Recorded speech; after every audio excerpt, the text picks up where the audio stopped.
Intervals के discussion को continue करेंगे आज कई सारे एग्जाम्पल्स और क्वेश्चंस के साथ ताकि आपकी एक बेहतर अंडरस्टैंडिंग बिल्ड हो कि कैसे इंटरवल्स को रिप्रेजेंट किया जाता है और एक्चुअली आज हम कई सारी इनइक्वालिटीज भी पढ़ेंगे। सो इनइक्वालिटीज के थ्रू ही इन इंटरवल्स को हम समझेंगे। ऑल्दो इसका एक डिटेल्ड डिस्कशन कुछ आने वाले समय में और अच्छे तरीके से हम करेंगे, बट फिलहाल जितनी भी अंडरस्टैंडिंग हम बिल्ड कर पाएंगे इंटरवल्स के लिए वो आज हम इनइक्वालिटीज के थ्रू स्पेसिफिकली जरूर करेंगे।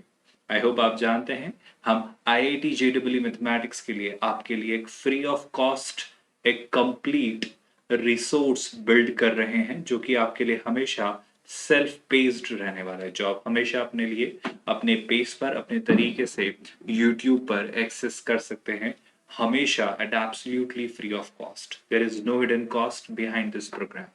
अभी फिलहाल हमने आपके बेसिक लेवल ऑफ मैथमेटिक्स के फाउंडेशन बिल्डिंग ब्लॉक से शुरुआत की है एलजेब्रा के साथ। एलजेब्रा के बाद of course will begin with coordinate geometry followed by trigonometry. Trigonometry के बाद हम कैलकुलस पर शिफ्ट होंगे और कैलकुलस के बाद वेक्टर्स इन 3D। ये प्रिपरेशन आपकी 3 फेजेस में डिवाइडेड है, जहां first phase is more of concept building, जहां पर हम IIT JEE में पूछे जाने वाले हर एक सिंगल कंसेप्ट को बहुत ही डिटेल्ड कॉम्प्रहेंसिव होलिस्टिक मैनर में कई सारे एग्जाम्पल्स के साथ कंसोलिडेट करेंगे। फॉलोड बाय सेकंड फेज जहां पर हमारा पूरा एम्फेसिस होगा IIT JEE मेंस में पूछे गए प्रीवियस ईयर्स क्वेश्चंस पर। तो जेई मेंस के PYQ सेकंड फेज में हम करेंगे।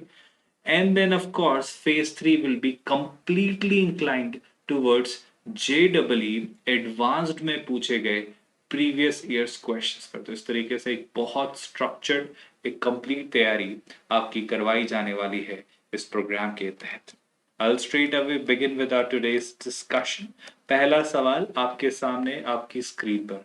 मैं हमेशा एम्फेसाइज करूंगा, इंसिस्ट करूंगा कि आप इन क्वेश्चंस को जब देखें तो एक बार स्क्रीन पॉज करके इन क्वेश्चंस को खुद से जरूर ट्राई करें और देखें इन क्वेश्चंस को आप कैसे अप्रोच करेंगे। मेरा मोटिव सिर्फ ये है कि मैं चाहूंगा कि आप मुझे एक्स बताएं कि एक्स को आप किस तरीके से रिप्रेजेंट करेंगे। सो what I am told here is कि 2x-1 एक नंबर है जो कि -2 से 2 के बीच बिलोंग करता है। फिलहाल अगर आपको मैं इनइक्वालिटीज की अंडरस्टैंडिंग बिल्ड करवाने की कोशिश करूं तो जो ये आपकी इनइक्वालिटीज होती हैं इन पर या हमेशा वैसे के वैसे रूल्स फॉलो नहीं होते जो इक्वालिटीज यानी इक्वेशंस पर लगते हैं। जैसे यूजुअली जैसे आप इक्वेशंस में LHS और RHS में कोई भी नंबर ऐड या सब्ट्रैक्ट कर पाते थे, उस तरीके से इनइक्वालिटीज में भी LHS और RHS में कोई भी नंबर ऐड या सब्ट्रैक्ट जरूर कर पाएंगे। बट यहाँ पर गलती स्टूडेंट्स ये करते हैं, याद रखिएगा हमेशा students, while doing any multiplication और डिवीजन, आई रिपीट मल्टीप्लीकेशन या डिवीजन जब आप किसी नंबर से करते हैं इक्वेशंस में दोनों तरफ बेशक आप कर पाते थे, इनइक्वालिटीज में you need to be a little more careful.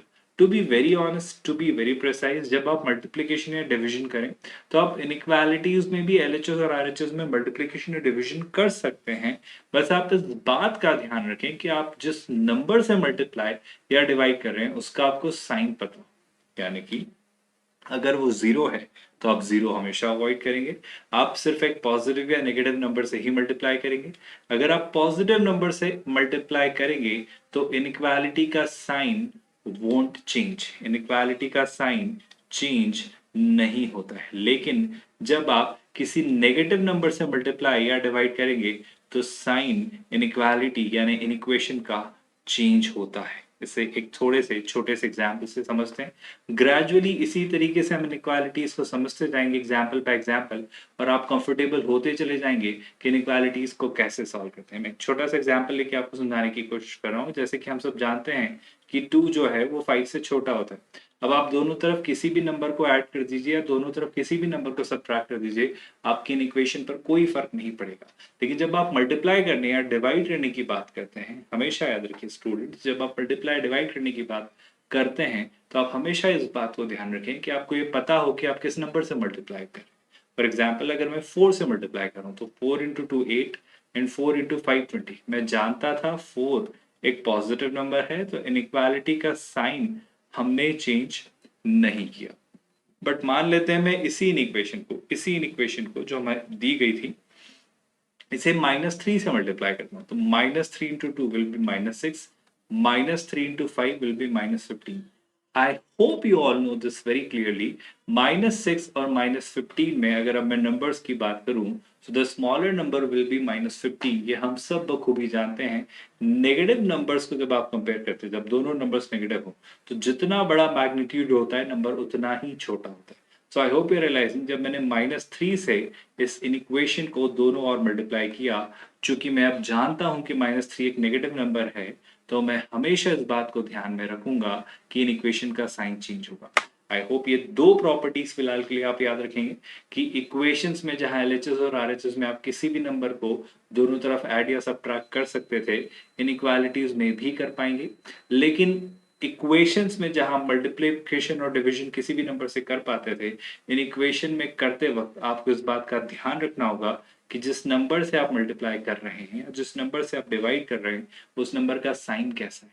उस नंबर का अगर साइन, यानी वो नंबर अगर एक पॉजिटिव नंबर है तो उस इक्वेशन का साइन चेंज नहीं होगा, और अगर वो एक नेगेटिव नंबर है तो उस इक्वेशन का साइन चेंज होगा.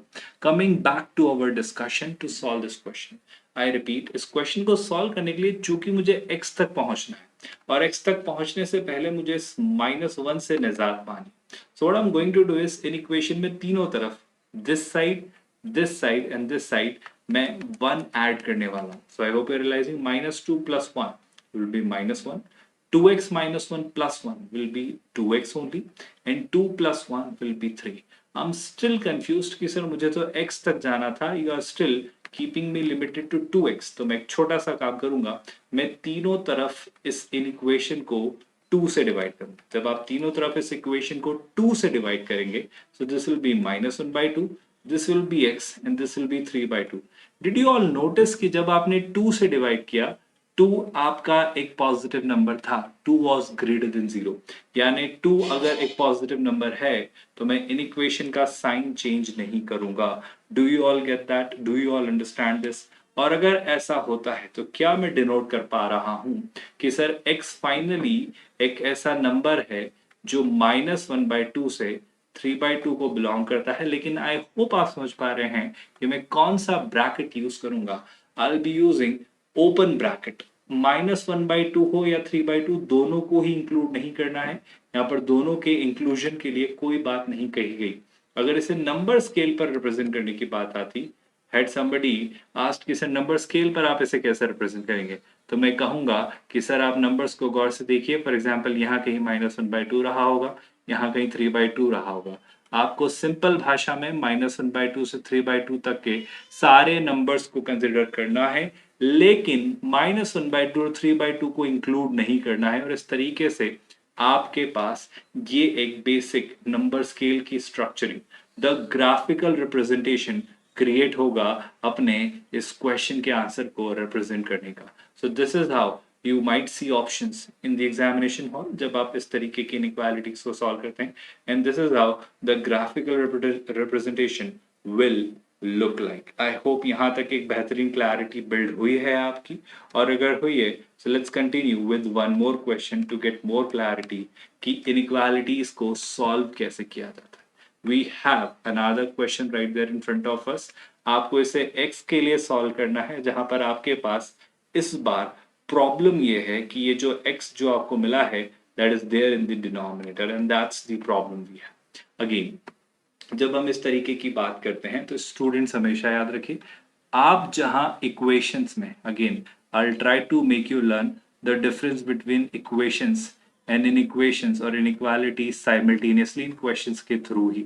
आप इस बात को हमेशा याद रखिए स्टूडेंट्स कि जब आपके पास इक्वेशंस हुआ करती थी, फॉर एग्जांपल आपके पास 2/x is equal to let's say x/3 रहा करता था, तो आप यूजुअली क्या किया करते थे, आप क्रॉस मल्टीप्लिकेशन कर पाते थे. आप 3 × 2 6 लिख दिया करते थे और x × x² लिख के इसे सॉल्व कर लिया करते थे कि सर जो x होगा दैट विल बी ±√6. ये ±√6 कैसे है, इस बारे में डिस्कशन आने वाले लेक्चर्स के दौरान हम जरूर करेंगे. बट स्टूडेंट्स प्लीज अंडरस्टैंड, अगर कल को मुझे कोई लिख कर दे दे कि 2/x जो है 1/3 से बड़ा है, तो क्या बस मैं बिना सोचे समझे इस x को क्रॉस मल्टीप्लाई यहाँ कर सकता हूँ? स्टूडेंट्स प्लीज समझिए, आपको थोड़ा सा केयरफुल रहना होगा, आपको थोड़ा सा बारीकी से सोचना होगा कि क्या सच में पॉसिबल है कि x को मैं इस तरीके से और 3 को मैं इस तरीके से क्रॉस मल्टीप्लाई कर पाऊँ। थोड़ा सा केयरफुल होने का मतलब है, आप हमेशा बस ये इंश्योर कर लीजिए कि जब आप एक्चुअली ये 2/x का x यहाँ और 3 को यहाँ न्यूमरेटर में पहुंचाते हैं, तो एक्चुअली आप ये नहीं कर रहे होते हैं। आप जो कर रहे होते हैं वो मैं आपको वापस समझाने की कोशिश करता हूँ। ध्यान से सुनिएगा students, what you have done here is and what you should have और could have done here is this. ध्यान से सुनिए, आपने इस इक्वेशन में जब सॉल्व करने की कोशिश की तो सबसे पहले दोनों ओर LHS और RHS में आपने 3 से मल्टीप्लाई किया। जब आपने यहाँ 3 से मल्टीप्लाई किया, this became 2 into 3 by x and this became 3 into x by 3. I hope you're realizing internally क्या होता है, मैं आपको कुछ reasons की वजह से समझाना चाह रहा हूँ। Next what we did was मैंने LHS और RHS दोनों में x से मल्टीप्लाई किया। जब आप x से मल्टीप्लाई करेंगे so this will be 2 into 3 into x upon x and this will be x into x. I hope you are realizing it now. तो पहला कंक्लूजन आपका ये निकल कर आता है कि जब आप x से x एक वेरिएबल को कैंसिल करते हैं, वेरिएबल मेरे लिए अननोन है, तो मैं इस बात को हमेशा ध्यान रखूंगा कि x 0 नहीं हो सकता क्योंकि मैंने x को डिनोमिनेटर में पाया था। मैं हमेशा इस बात को कंसिडर करूंगा कि x कभी भी 0 नहीं होगा। ये जो साइन हमने यहाँ यूज किया है, इससे हम रीड करते हैं फॉर ऑल। फॉर ऑल मतलब उन सारे x के लिए जो कभी भी 0 को बिलोंग नहीं करते हैं। और इस तरीके से आपकी इक्वेशन बॉयल डाउन होकर आती थी कि आप लिखते थे कि सर ये RHS आपका x स्क्वायर है और LHS 2 into 3 आपका 6 बनता है। हालांकि यहाँ पर जो कंसिडरेशन आप सभी के पास होना चाहिए वो ये कि सर इनइक्वालिटीज में भी क्या सेम फिनोमेना फॉलो करता है? I would say no. जैसे मान लीजिए कोई कहता है 2/x जो है वो x/3 से बड़ा है, क्या मैं दोनों तरफ बेहिचक होकर x से मल्टीप्लाई कर सकता हूं? Now that's the problem. Do I know the value of x? x is clearly unknown for us. x हमारे लिए एक वेरिएबल है, x हमारे लिए एक अननोन है। It is still a variable. ये एक नंबर है जो अभी भी हमने नहीं फिगर आउट किया है। तो मैं कैसे दोनों तरफ मल्टीप्लाई कर सकता हूं किसी इनइक्वालिटी में, LHS और RHS में, अगर मुझे उस नंबर का साइन पता नहीं है? आई होप यू रिमेंबर, जब तक हमें नंबर का साइन पता नहीं होगा कि वो पॉजिटिव है या नेगेटिव, हम नंबर से इनइक्वालिटीज को मल्टीप्लाई नहीं करते, क्योंकि हम जानते हैं अगर नंबर पॉजिटिव है तो साइन चेंज नहीं होगा इनइक्वालिटी का, लेकिन अगर नंबर नेगेटिव है तो इनइक्वालिटी का साइन चेंज होगा। इस वजह से वी वुड ऑलवेज रिकमेंड कि जब आप सॉल्व करें इन इक्वेशंस को, जब आप सॉल्व करें इन इक्वेशंस को, आई hope you understand the difference between equations and in equations. Equations यानी कोई भी ऐसी इक्वेशन जहां पर इक्वालिटी का साइन हो, लेकिन इन इक्वेशन की बात करें तो greater than, less than equal to, greater than equal to, not equal to, ये जो साइन आपके आते हैं, ये साइंस के साथ जब एक्सप्रेशंस रिप्रेजेंट किए जाते हैं तो हम इन्हें इन इक्वेशंस या इनइक्वालिटीज कहते हैं। और इन्हें सॉल्व करने पर इक्वेशंस की तरह सेम रूल हमेशा फॉलो नहीं होते। यही बात, यही डिफरेंस आपको इन एग्जांपल्स के थ्रू सिखाने की कोशिश की जाती है। Now let's look at this question. इस क्वेश्चन में लिखा है 4/x+1 less than equal to 3 less than 6/x+1। Now please understand, उसने एक छोटी सी बात कही है कि x जो उसने कहा है वो 0 से बड़ा है। That's the most crucial part of this question. while solving this question आपको एक इंपॉर्टेंट क्लू दिया गया कि x 0 से बड़ा है। Students forget this, leave this question aside. आप मुझे बस इतना बताइए, अगर x 0 से बड़ा है और इस इक्वेशन में मैं दोनों तरफ 1 ऐड कर दूं तो क्या x+1 से 1, x+1 1 से बड़ा होगा? बेशक। जब x 0 से बड़ा है तो x+1 1 से बड़ा होगा। और अगर x+1 1 से बड़ा है, यानी मैं ऐसा कह सकता हूं क्या कि जो डिनोमिनेटर में लिखा हुआ नंबर यहाँ है, आई रिपीट, जो डिनोमिनेटर में लिखा हुआ नंबर यहाँ है, दिस x+1, यह एक पॉजिटिव नंबर है क्योंकि ये 0 से बड़ा है, राइट? x+1 1 से बड़ा है तो 0 से तो नेचुरली बड़ा होगा, यानी ये एक पॉजिटिव नंबर है। आई रिपीट माई स्टेटमेंट, यहाँ जो डिनोमिनेटर में वेरिएबल लिखा हुआ है इसके बारे में एटलीस्ट मुझे इतना पता है that this variable, whatever it is going to be, this is a positive number, this is greater than 0, and if this is greater than 0, क्या मैं तीनों तरफ इस इन इक्वेशन के LHS मिडिल पार्ट और RHS में x plus one से multiply कर सकता हूँ. Yes, of course, unhesitatingly we can multiply x plus one on all the three sides. The reason is quite simple, क्योंकि मैं x plus वन का sign जानता हूं कि x plus one is a positive number. That's all I know. So yes, on the basis of that, अगर x plus one से यहाँ LHS में मल्टीप्लाई किया जाए, I'll be left with 4.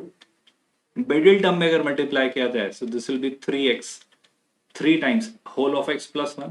और जब RHS में आप मल्टीप्लाई करेंगे, this will be 6 only, क्योंकि x plus 1 आपका कैंसिल हो जाएगा. I hope you are getting what I'm trying to make you understand. What I am going to do next is I'm trying to get rid of this 3. कैसे? इस इन equation में तीनों तरफ 3 से divide करूंगा. अगेन 3 एक 0 से बड़ा यानी पॉजिटिव नंबर है. जब 3 से आप डिवाइड करेंगे, 4/3 will be here. You will be left with x plus 1 over here and 6/3 is clearly 2. अभी एक छोटा सा काम और करना बाकी है सर. ये 1 और यहाँ से हट जाए तो बहुत खुशी होगी. तीनों तरफ से 1 सब्ट्रैक्ट करेंगे. किसी भी नंबर से ऐड या सब्ट्रैक्ट करने में कोई इशू नहीं है, चाहे वो पॉजिटिव हो या नेगेटिव, उसका हमें कभी भी इशू नहीं होगा. तो अगर मैं बात करूँ आपसे कि मुझे 1 सब्ट्रैक्ट करना है, 4/3 minus 1 will be 1/3, x plus 1 minus 1 will be x and 2 minus 1 will clearly be 1. Which means हम फाइनली इस कंक्लूजन पर पहुंचे हैं कि इस बार जो आपका x है 1/3 से 1 के बीच है. और अगर x आपका 1/3 से 1 के बीच है, तो क्या मैं ये नहीं कहूंगा कि सर इस बार आपको 1/3 और 1 दोनों को इंक्लूड करना है. And if you are going to include both of them, should you not use closed bracket. तो इस बार जो हमने इंटरवल यूज किया है, that is the closed interval. यानी नंबर स्केल पर अगर रिप्रेजेंट करें तो कहीं ना कहीं 1/3 होगा, कहीं ना कहीं ऑफ कोर्स 1 होगा. लेकिन इस बार आपके 1/3 से 1 तक के सारे ही नंबर्स आपको इंक्लूड करना है, including 1/3 and 1 both. While I hope you're realizing the previous part, 1/2, -1/2 and 3/2 we couldn't include क्योंकि वहां आपके पास इक्वालिटी के साइन नहीं थे. I hope you are learning the difference gradually कि चीजें कैसे हो रही हैं. And with these examples, I hope you are more clear now. We'll come up with more examples, a better understanding, and definitely in the next video. I hope आप ये बात जानते हैं कि इन वीडियोस के जरिए आपको IIT JEE मैथमेटिक्स के लिए एक बहुत कॉम्प्रहेंसिव, होलिस्टिक, डिटेल्ड, एक काफी रिसर्च्ड कंटेंट, एक रिसोर्स डेवलप करके दिया जा रहा है at absolutely free of cost. Mind you students, there is no hidden cost in this program. ये पूरे तरीके से बिल्कुल फ्री ऑफ कॉस्ट आपके लिए डिजाइन किया जा रहा है. एंड ऑफ कोर्स इस प्रोग्राम में बहुत स्ट्रक्चर्ड मैनर में आपकी प्रिपरेशन को प्लान किया गया है. फेजेस में डिवाइड किया गया है. Phase 1, phase 2, phase 3. Phase 1 is definitely completely inclined towards concept building, जहाँ पे आपको हर कंसेप्ट को सिखाया जाएगा. Phase 2 is all about JEE mains के PYQs को हम सॉल्व करेंगे. एंड इन फेज 3 हम JEE एडवांस्ड में पूछे गए प्रीवियस ईयर्स क्वेश्चंस को टारगेट करेंगे. ये तैयारी आपके लिए पूरे अच्छे स्ट्रक्चर्ड डिटेल मैनर में प्लान की गई है. All you need to do is at your own pace, आप अपने स्पीड, अपने कन्वीनियंस के अकॉर्डिंग इन वीडियोस को हमेशा YouTube पर एक स्ट्रक्चर्ड मैनर में, सिस्टमैटिक मैनर में, हमेशा प्लेलिस्ट में प्रॉपरली हमेशा देख सकते हैं. विद दैट मेरा मानना है we can call it a day here. Thank you so much students. Take care.